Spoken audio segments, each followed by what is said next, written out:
Hello, my dear viewer. I hope you are fine in whichever part of the world you are viewing this clip from. The title of this clip is titled Tribalism and Nationalism.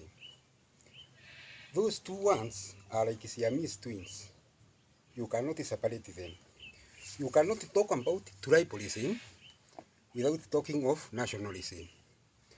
And at the same time, you cannot talk about nationalism without talking of tribalism. I will begin with the tribalism. Tribalism is a very ruthless dragon.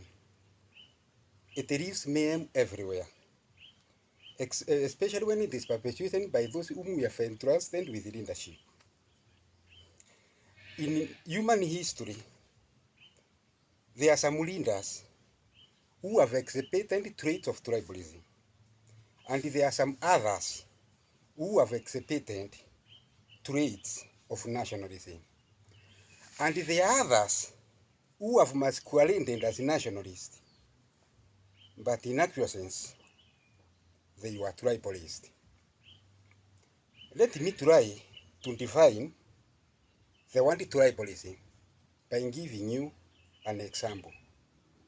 It is because of tribalism that we hear names like Cameroon and Pol Pot. It is because of tribalism that we hear names like Srebrenica and whoever perpetrated whatever happened there. It is because of tribalism that we hear names like Intaramwe and Felicia Nikapuka near Laumia. It is because of tribalism that we hear ones like Njanjaweed who cannot entrust Northerners with leadership. They view each other with suspicion. The Southerners, where the Njanjaweed emanated from, and the Northerners.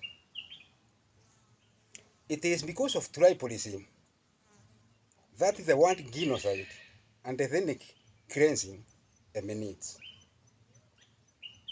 Because of time, I will not dwell on that much. Let me talk about a little bit about nationalism. I will give you an example of a nationalist. We have a certain leader in our neighboring country here called Riek Machar. At one time, during his conflict with the current president, he allowed to be placed under house arrest, and he did not activate his tribal army, who are very loyal to him. That was an act of nationalism. The world has not yet recognized him. Nobody has ever regarded that as an act of nationalism. Riek Machar, if wherever you are hearing me, the world has not recognized you. Me, I do. You are nationalist. The reason as to why he did not activate his tribal army, members of the armed forces who are from his tribe, it is because he wanted peace in his country. That was an act of nationalism. Now, my dear viewer, you do understand a little bit the meaning of the word nationalism. Okay, there was a certain leader who was respected all over the world and who was regarded as a nationalist. But to me, that leader was not a nationalist. In his country, all the leaders who preceded him were tribalists.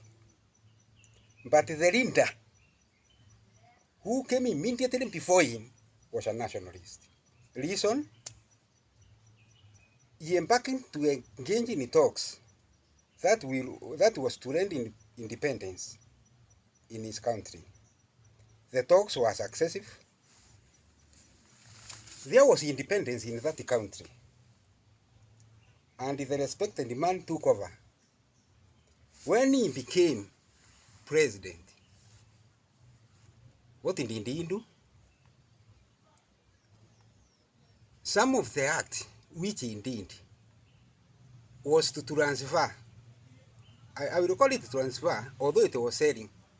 He started selling the shares of state-owned entities at a low price to the people who are well connected. Some who are from his tribe. One of the beneficiaries of that deal, who became a billionaire, went on to become president. He is the current president of that country. He is a billionaire. He used that money to navigate his way to the presidency. Now the question I want to ask is this. By selling the shares of the state-owned entities at a low price to the well-connected people and members of his tribe, was that man really a nationalist? To me, he was not. I will not name names because I don't want to undermine anybody. You understand the meaning of the word tribalism and nationalism. When God gives you a chance to engage in an act of nationalism, either through a general election or a by-election, please, I urge you, take that chance and exhibit and build and nurture the spirit of nationalism. Whether it is in a general election or a by-election, all those people who qualify to stand in an election or a by-election, they are good people. That is why they won the primaries of their respective parties. Or either they were nominated, then given a running certificate by their respective parties. They are good people. Nobody is banned. If you are engaging in a by-election or in an election, please, I urge you, don't vote a candidate based on a party which propagates and nurtures tribal foundations. That dragon of tribalism, if that candidate wins, that spirit of tribalism and that dragon of tribalism shall live with us for a very long time to come. If God has given you a chance, please, vote for a party which propagates nationalism. I thank all those leaders in my country who I can identify so far as having exhibited traits of nationalism. I can name at least 3, only 3 in my own country. There is an elderly man who took over a national party the other day. That man is a nationalism. You may call him tribalism, but the trait he has exhibited so far, to me, are nationalistic ideals. There is a young MP who is a majority leader of a certain party. Only one in that entire region who has exhibited traits of nationalism. And there is a Rende governor in a certain county which I will not name.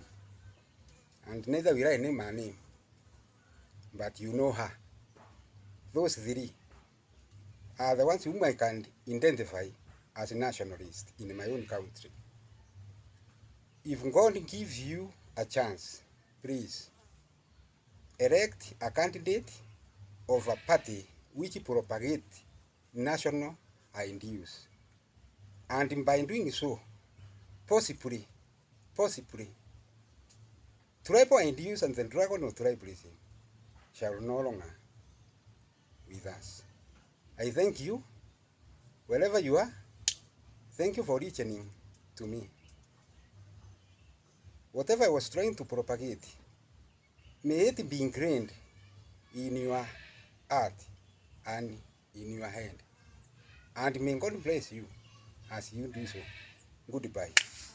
Bye.